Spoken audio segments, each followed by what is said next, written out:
Hello everyone, I hope you're doing well. So in this video, we're going to discuss the solutions to the first 4 problems of Codeforces Educational Round 148, which was rated for Division 2. So I was able to solve the problem A, B, C and the easy version of the problem D. So we are going to discuss these 4 problems. So now let's quickly start with the first problem. So the first problem says that it is called new palindrome, and it says that a palindrome is a string that reads the same from the left to right and from right to left, right? So they have given the definition of a palindrome. Now they want us to rearrange the letters of the initial string S so that we can get another palindrome, right? So you see, like the second palindrome should be not equal to the original palindrome S, right? We have to find whether this is possible or not by rearranging the letters of the original string S. Can we make a different palindrome?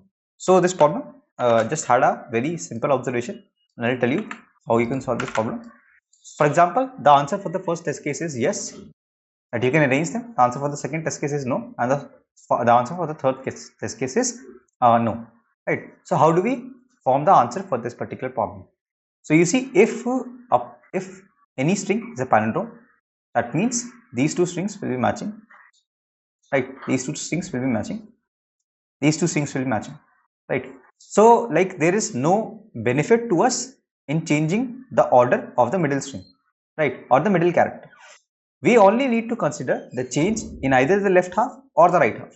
So we can only consider the change in the left half only, because if we make some change in the left half, we have to make a similar change in the right half. So for example, if I make it CDO, I have to make it OD here, C, and E will remain in between, right? So you see, in this case, I was able to make a different string other than the origin string. Now, the question reduces to, for example, I have been given a string of length n by 2, right? So let's say this is the string. Now my question is, can I like rearrange the letters to form a different string, right? So if I'm given ABC, can I form ACB from it, right? Obviously I can form it. So if I'm able to do this, I'll be able to make a similar change on the right half of the string, right, to make it a palindrome. I ignore the middle element. I just consider the first three or the first n by 2 characters. I see whether I can rearrange them to form a new string. If I can, that means I can perform a similar operation on the right half and I can make the whole string a palindrome.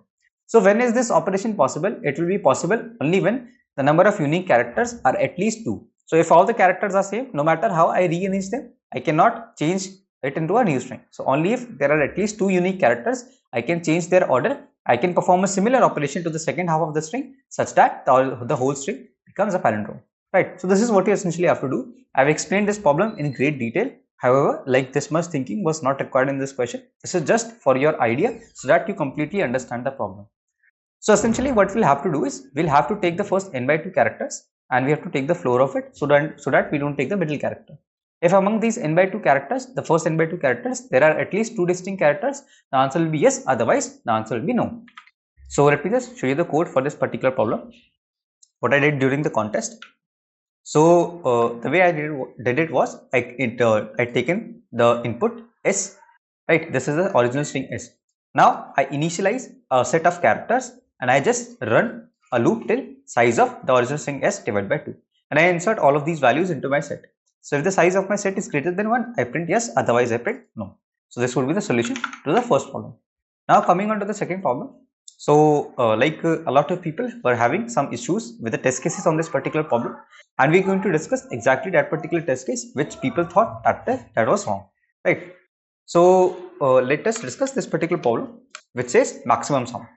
Now this particular problem is saying that we have been given an array of like n integers and we can perform exactly k operations with it, right? So the first operation, and the operations are of two types. The first type is we can take the two minimum elements from the array and delete them, or we can take the maximum element from the array and we can delete it, right? So if you take the two minimum elements, you have to delete both of them. If you take the maximum element, you just have to delete one of them, right? So we have to do it in such a way such that the remaining, if from the remaining elements the sum becomes maximum. So if we add all of the remaining elements, the sum should be the maximum, right? So this is what we have to do. So what you can essentially do is, let us discuss this particular test case. I believe it was this one, right? So the answer for this particular test case is 46, and I believe this was a test case a lot of people were struggling with, because even I had to think of it. So the very first approach that a lot of people were trying to implement, and that is why they weren't able to figure out why was their approach wrong. was that they were trying to do take the smallest two values. For example, if I sort this whole array, the first value will be 10, then 11 and 13. Between them is 12, and then we have 15 and 22. So we have taken 6 values, right? So I believe a lot of people, what they were doing is they were taking the first two values and comparing it with the last value, right? Then if this value is smaller, they're removing this. If this value is smaller, they're removing this, right? Then they were taking these two values and the last value. So if you like move with this particular approach, then starting from the first two values, the sum will be 21, and this 21 is less than 22. So the remaining array would be 12, 13, 15 and 22. Now, if we take these two values, I believe the sum would be 25, and if we take this particular value, sum will be 22. So they were removing this particular value. Now, the remaining values are 12, 13 and 15. So if I add all of these values, I get 40, right? But you see that this is not the correct approach, because the answer is 46 here in this particular test case. So why is this approach wrong? Let us discuss this and what will be the correct approach. So at each step, we are trying to eliminate some characters, but this might not always yield the correct result. So let me just write the array once again. So it is 12 and 13, this is 15 and this is 22, right? Now, since you are allowed to make exactly k operation and the operations are of only two types, so I can just iterate through all the values of k. How this will help me? Let us discuss. So for example, if I want to make I number of operations of the first type, then I will have to make k minus I number of operations of the second type, right? This is fixed. So if I know, if I want to make I number of operations for the first type, so if I do this, what I'll do is I'll remove the first two I characters. So let's say I was equals to 2, right? So the first two I characters will be these, right? This is one way. And let's say the value of I is 1. If the value of I is 1, the first two characters is this, right? And the remaining values, since I wanted to make two operations, so the value of k minus I will be 2 minus 1, and that is equals to 1, right? So I'll have to remove this particular character, right? So this way I can iterate through all the values of I starting from 0 up to k, both are included. I can take I number of operations of the first type and I can take k minus I number of operations of the second type.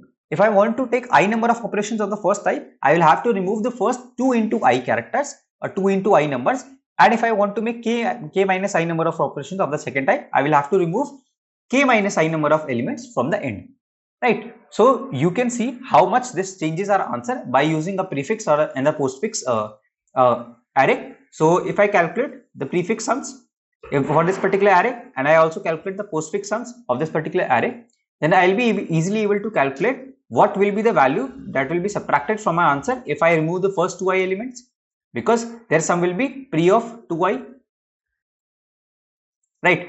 And if I want to find the same thing for the last let's say k minus I elements, so I'll be able to do n minus k minus I and I believe 1, right? If I'm taking 1 based indexing for this particular vector. If I'm taking 0 based indexing, then it will be only n minus k minus I. So we will discuss this while we will be like looking at the implementation. So basically what you'll have to do is you will have to traverse through all the values of I, right? From 0 to k inclusive, and I number of operations will be of the first type and k minus I number of operations will be of the second type. If I number of operations are of the first type, then you will have to remove the first two I characters from the beginning and you have to remove k minus I characters from the end if the array is sorted, obviously, right? Once you remove this for all values of I from 0 to k, you can calculate what answer you can form and you can find the maximum of all these answers that you have formed, right? So let me just show you the code how I did it during the contest. So like this is obviously not the best implementation you would see. Like during the contest there are a lot of things going on in your mind, so you just come up with the best implementation you can. Obviously you can write it more in a more better way, but this is it for now. So let's see what I've done. I've taken an integer n and k, I've taken input in a vector v of size n and I've sorted the vector, right? So I've created a vector pre of size n plus 1 for 1 based indexing, and I've also created a vector post of size n plus 1, right? So this will be storing the prefix sums, this will be storing the postfix sums. So this is just normal computation of prefix sums. This is just normal computation of postfix sums, right? Once I've calculated all of these sums, what I'll do is I'll create a value of sum which will store the summation of all the values of the vector v, right? So this is what I'm storing in sum variable. Now I just traverse through all the values from 0 to k. So this k, so I'm going I less than k plus 1. That is why I have taken k plus 1, so that I also include the value k.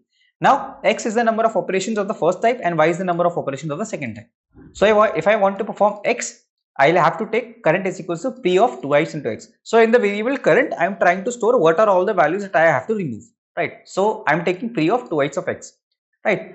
Now if y is greater than 0, then only I'll be adding this particular value post of n minus y plus 1. So like this particular checking condition was just because the way I implemented the postfix vector. So if you implement it in a different way, you might not be like, you might not even need to check this condition, right? So I'm trying to give you an idea of how you can solve this question. So basically you have to take the first 2x elements from the start and the remaining y elements or the remaining k minus I elements from the end, right? So this is stored in y. So if you take both of these values current, the answer will be equals to maximum of answer comma sum minus current. Sum is the value, sum is the summation of all the values, and current is the summation of all the values that I have to remove in order to make k operations, right? So the answer will be, final answer will be maximum of answer comma sum minus current, and after you get out of this for loop, you can just print the value of answer. So this was the solution to the second problem. Now let us discuss the third problem of this particular contest, which is contrast value. So this particular problem says that for an integer of arrays, like the value of the contrast is defined as the difference between the adjacent elements, right? So they take a minus 1, a1 minus a2 and their mod plus a2 minus a3 mod and so on up to an minus 1 minus an, right? So we are taking the summation of all of these values. Now if what we have to do is we have to construct an array B in such a way such that B is not empty, right? There should be at least one element from the array A and B is a subsequence of A. So B should be a subsequence of A. That means we can remove some elements from B that means we can remove some elements from A in order to form B, right? And the contrast of B is equal to the contrast of A. So we have to find the minimum possible size of the array B. So like this particular problem, the concept that is being used here is similar to what I encountered, I believe yesterday or a day before yesterday in Geeks for Geeks problem of the day. So this is also a very standard problem, and like the idea is pretty standard, you just have to implement it, right? So let us see the last sample test case. For this particular sample test case, the answer is 3, and we'll discuss how it is coming out to be 3, right? So the values are 5, 4, 2, 1, 0, 0, 4, right? These are the values. Now like you see that for the first for the first 6 values, we have the first and the last characters like this, right? The difference between them is 5, right? Now let me just include all the characters again. This is 0. So the difference between them is 1, the difference between them is 2, the difference between them is 1, the difference between these two is 1, and the difference between these two is 0. So you see the summation of all these values is still equals to 5, right? This is also equals to 5, and if I just take two characters, this is also equals to 5. So that means it is basically equals to this particular problem. So if let's say you have a point A and B, right? So if you go straight from A to B, so no matter how many points you have in between, the distance of between A and B will always be the same. But if you go to some point C here first and then B, then the distance is going to increase obviously. So as long as you are going from the shortest path from A to B, the distance is always going to remain the same. So the shortest path from 5 to 0 consists of the element 5, 4, 3, 2, 1, 0, right? So as long as these elements are present between 5 and 0, the answer will not change, right? No matter how many times I include them, the answer will not change. And obviously they have to be in this specific order only. I cannot write it like 5, 4 and then again 5. In this case, the answer will be different. So let us just simplify this particular idea a little bit more. So essentially, as long as the array is decreasing, right, or the array is increasing, no matter how many values are in between, we can remove all of these values, right? So the overall order has to be the same. So for example, if 5 was here and 4 was 0 was here, so no matter how many values are here, as long as this array is decreasing, I can remove all of these values and just take the corner 2 values, right? Now if the array starts to increase, right, so no matter how many elements are there, as long as it is increasing, I can remove all of these values in between, right?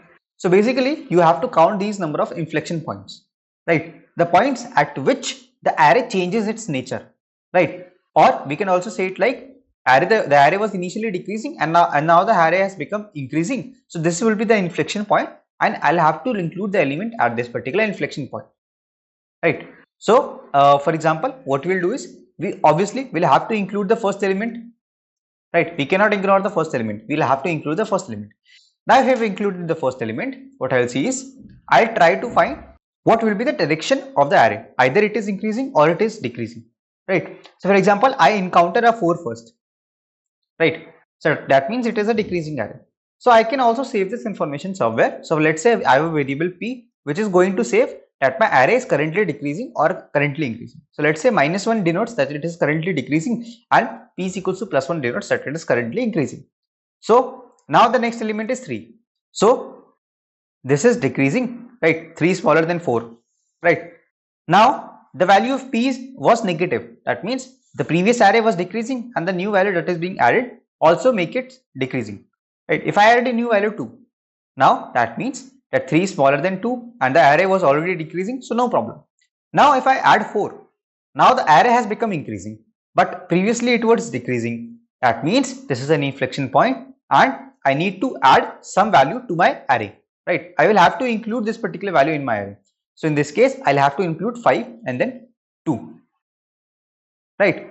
Again, what I'll do is, as long as it is increasing, now my p value becomes 1, denoting that my array is increasing. So as long as it is increasing, I have no problem, right? So this is what you have to do is, initially your count is equals to 2. Why? Because you will always have to include the first and the last element, right? You will always have to include the first and the last element. Now in between these, the number of inflection points are something that you have to count, right? So if it shifts 1 time, then you have to increment your count by 1. If it shifts 2 times, you have to increment your count by 2. So for example, in this case, you included 5 and 6 and the inflection point was this particular point. From 2 it started increasing, right? So you have to include 2 in between. Now the contrast of this particular array will be the same as the contrast of this particular array, right? So the answer will be minimum 2, or in the case of like if there is a single element, the answer will be 1, or if all the elements are same like this 5 5 5, the answer will be 1, right? In all the other cases, if the first element and the last element are different, in that particular case the answer will be minimum 2 and you have to add the number of inflection points in between. So during the contest, I implemented it in a little different manner and still I managed to get it accepted, but this would be the better approach of to see this particular solution, right? The base idea is the same, but the way I implemented it during the contest was a bit different, but I believe like this would be the more correct approach to see how we can implement this. So let me just show you the code of how I did during the contest. So like for this particular question, initially what I've done is I've taken the input in a vector v and I've initialized an answer vector. So this was not actually needed and this would not even indicate what is the correct subsequence or what is the array b.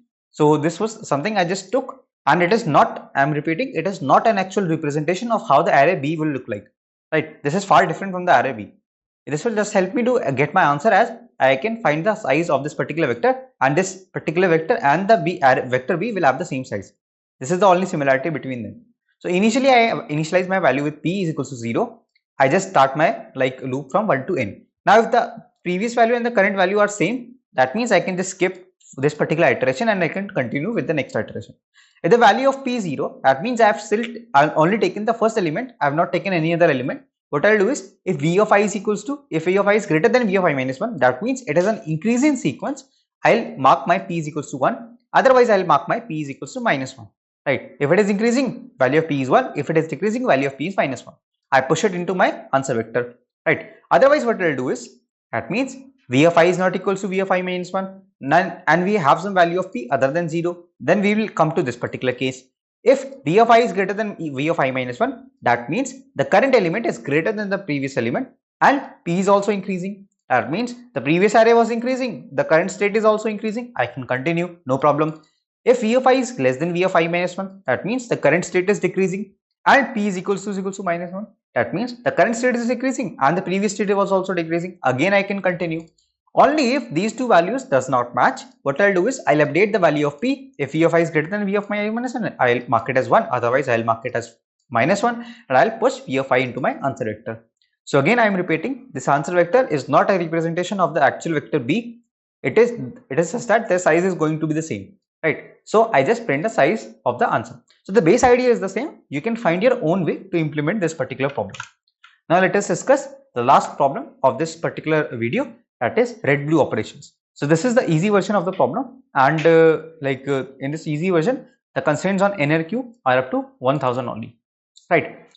So this particular problem says that we have been given an array consisting of n integers, right? Initially all the elements are red, so we can perform some operation on these particular array elements, right?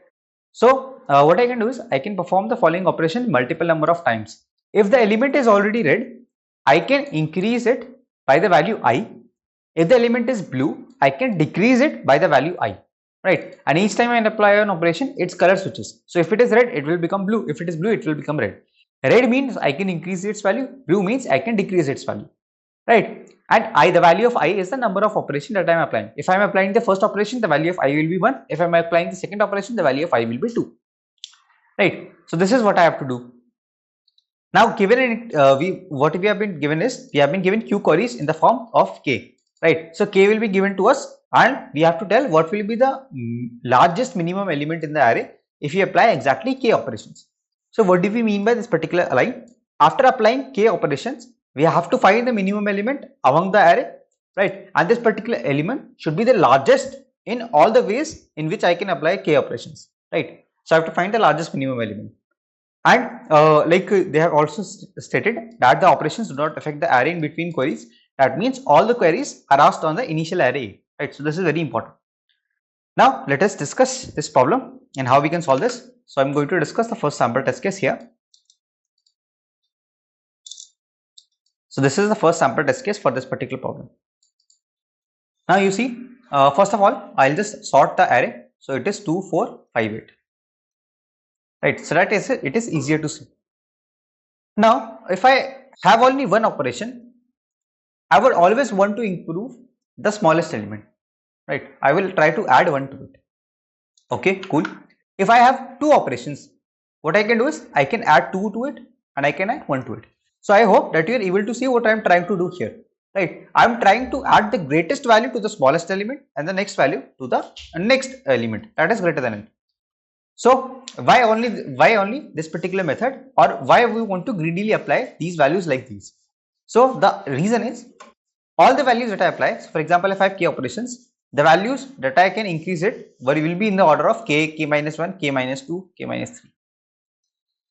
Right. So if I do this operation, the smallest value, let's say it is x, right? And this will be if this is some value greater than x, it will be x plus 1 or x plus 2 or some value, right? Again, this value can be equals to x plus 1. So if I apply k here and k minus 1 here and k minus 2 here, so you see this value will be equals to x plus k. This value will still be x plus k minus 1. Now if I try to apply some other order, let's say I put this particular value k here, then it will be x plus 1, and let's say this is k, and I put k minus 1 here and I put k minus 2 here. So this will be equals to x plus k minus 1. This will be equals to x plus k minus 1. This will be equals to x plus k plus 1. So you see the minimum value among all these is still x plus k minus 1. So you see, like if I apply this particular order, it is guaranteed that I will get the optimal answer.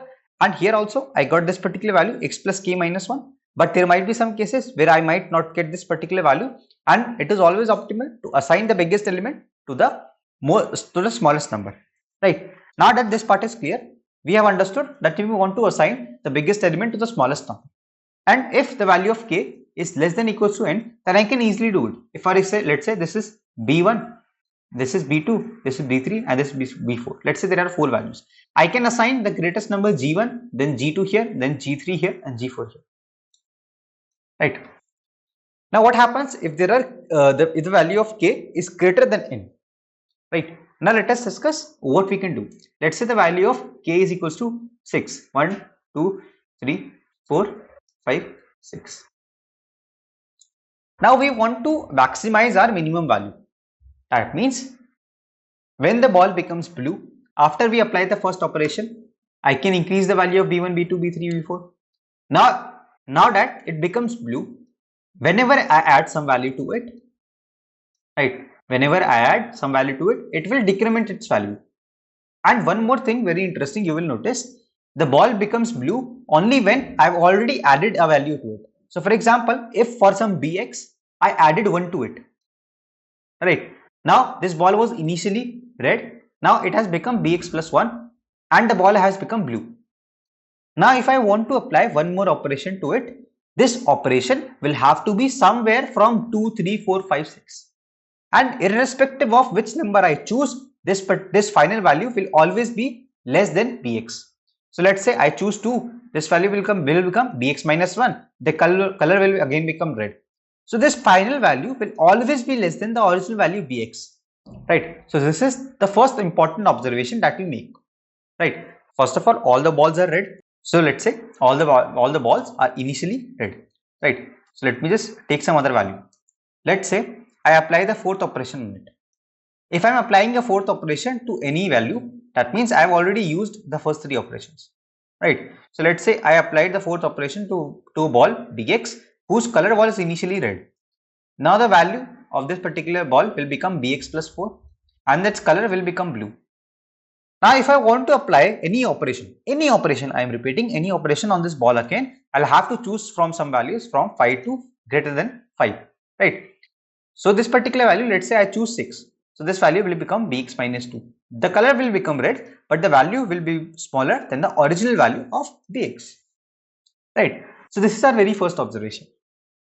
Now how to minimize this damage? We know that definitely some values are going to reduce, but we want to minimize this damage.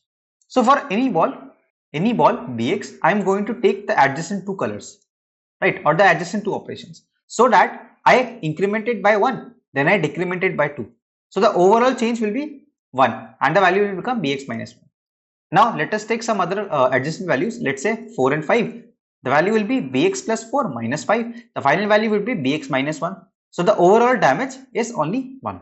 So this way I can improve my overall answer by reducing the damage. So that is also clear that we are only going to apply this operation whenever we have to apply these operations. We are only going to apply it in pairs, right? If our only choice is to decrease the value, we are going to apply it in pairs. Otherwise we are not going to apply them at all, right? So the next question is, how do we increase the values then? Now we have discussed that we can decrease the values. Okay, we can decrease the value by 1, 1, 1, 1, right? How do we actually going to increase the value? So for increasing the value, you will always observe that the only way to increase the value is take some value from the last. So if the number of operations were 6, 1, 2, 3, 4, 5, 6, right? So if I have taken these 4 values, so in this case the value of n was equal to 4, that is why I have taken 4 values. So the only possible way is to take the 4 values from the ending, right? Why is this always true? So for example, I have 6 values like this. I decide to take this particular value. So let's say there were 4 values, b1, b2, b3, b4.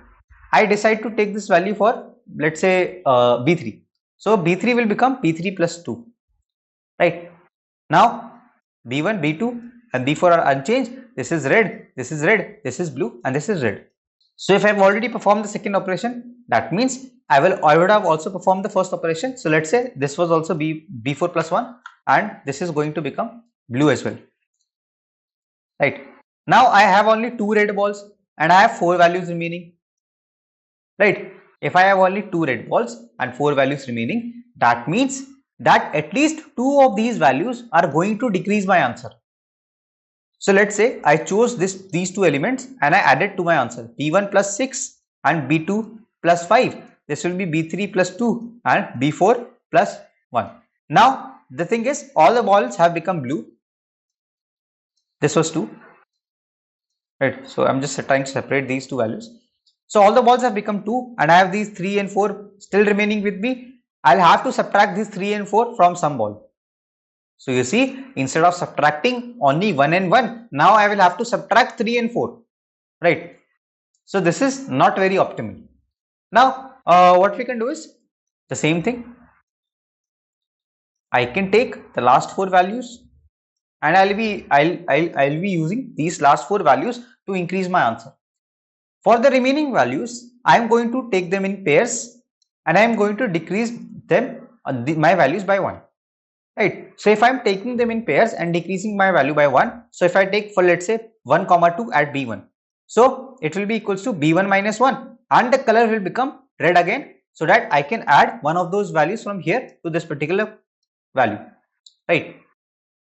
Now what I am going to do is I am going to make these values in pairs. But for example, there were 7, the value of k was 7. So this is 1, 2, 3, 4, 5, 6, 7.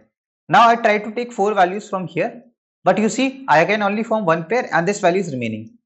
Since I always want to minimize my damage, I will take only 3 values from here and I will also try to form this in pair. Right. So forming the pairs is the most important priority. Taking the values, last 4 values from here is the second most priority. So at max, I'll take 4 values from the ending and if not 4, I'll be able to take 3 values from the ending. Right. So this is what we actually have to do. Now, since we have discussed all these parts, how do we actually form the answers? I know that since there are 2 pairs, I have to subtract 2 from my answer. Right? I have to subtract 2 from some of the values of the array B. Right? And I can add these 3 values to my answer. Right? So how can I form the best optimal answer? So let's say I had the values, let's say 1, 2, 3, 4. I had 4 values. Now, first of all, let me just add these values to my array. So I can add the maximum element here. So this will be plus 7, this will be plus 6 and this will be plus 5. So this is the same thing as I discussed earlier. I'll apply the maximum element to the minimum value. Right. So this will be 8, this will be 8, this will be 8 and this will be 4. Right. Now I have to subtract 2 values from it. Right. Or 2 pairs or 2, I have to subtract minus 2. Right. This is what I have to subtract. For this particular array, what is the maximum and what is the minimum answer? I believe the minimum answer that I can form is I can subtract the 2 from this smallest value. Right. So if I do this, the answer will be 2. If not this, the maximum answer can be 4 itself. Right. So you see, the maximum answer that I can form is the minimum element among all these values, and the minimum answer that I can form is the the smallest among all these values minus the value I have to subtract. Right. So since I have formed my minimum, let me denote it as low, and since I have formed the find the maximum, that let me denote it as high. So you might have already guessed by this that we can easily perform binary search on the most optimal value. Right. So for example, if I want to check whether I can form mid value or not, I can just go through the array and for all the values that is greater than mid, I'll subtract some of these values from it and I'll check whether at the ending this value has been satisfied or not. If I wanted to subtract 2, I was able to subtract true from all the values or not. So I can easily check this part using binary search. So this was a pretty long explanation, I believe. So let me just show you the code now, how I did it during the contest. So this is the problem solution, and what I've done is I've taken n and q and I've taken the vector v and I've taken input in it and I've sorted all the values. So this is my checker function. We'll discuss about it later. Let us just discuss what is inside the queries. So for all the queries, I've taken an integer k, right, as input. So sub is the value that I wanted to subtract and take is the values that I can take, right. So initially I initialize this particular value count k minus n. So these will be the values other than the last n values that I wanted to take. So in the example that I discussed, I wanted to take 4 values. That is why I was taking 4 values from the ending. But if I have an array of n, I would want to take n values from the ending. So count is the number of values that are remaining, right? Now I push the last n values into my vector. So I just start from k and till k I is greater than k minus n and I is greater than 0, I decrement value of I and push it in my take vector. Now if k is greater than equals to n, so this is the condition when the value of k is greater than equals to n. Now if the value of count is odd, right, as I've already discussed, if I cannot form pairs, my first priority is to form pair. That is when I'll increment the value of count and I'll pop the last element or pop the smallest element from my vector. So you see, I was inserting the elements in the vector in decreasing order, so I can remove the smallest element by popping the last element. Now I can find the value of sub. So this is the value that I want to subtract, and this will be equal to count by 2, right? So now I update the value. I create a copy of the vector v, and I take all the values in this particular vector t, right? So for the first or the first n, so either the value of the size of take vector will be either n or n minus 1.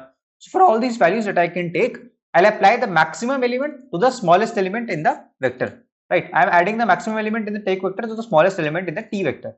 So I am calculating t of I as plus t of I plus is equal to take of I. Right. So this is how I am calculating the values that I have added to my answer. But still I have to subtract sub number of values. So this is stored in the variable sub. So what I do is I find the minimum value in the vector t.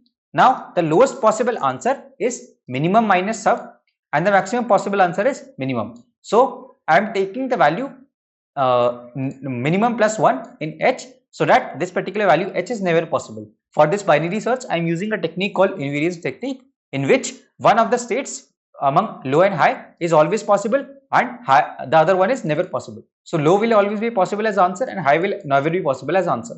So I run my while loop till low is less than high minus 1, calculate my mate, I implement my checker function. If I am able to solve this using this value, the value of low will be updated, otherwise the value of high will be updated. Since the value of low is always possible, I can just print low for the current query, and after I come out from it, I can print new line. So let us just at the end, let us just check this particular check function. What I've done it, I have taken the vector t as input and I have taken the value k and sub as input, right? So I just traverse through all the values in t. Now I check what are all the values that I can subtract from the current element. So I'll take I minus k, and if it is less than 0, I'm going to take 0.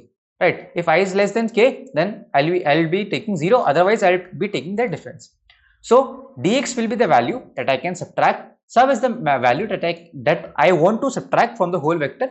So I'll take the minimum, I'll subtract this particular dx from sub value, and at the end, if the value of sub is equal to 0, I'll return true, otherwise I'll return false. So I'm just returning directly sub equals to 0.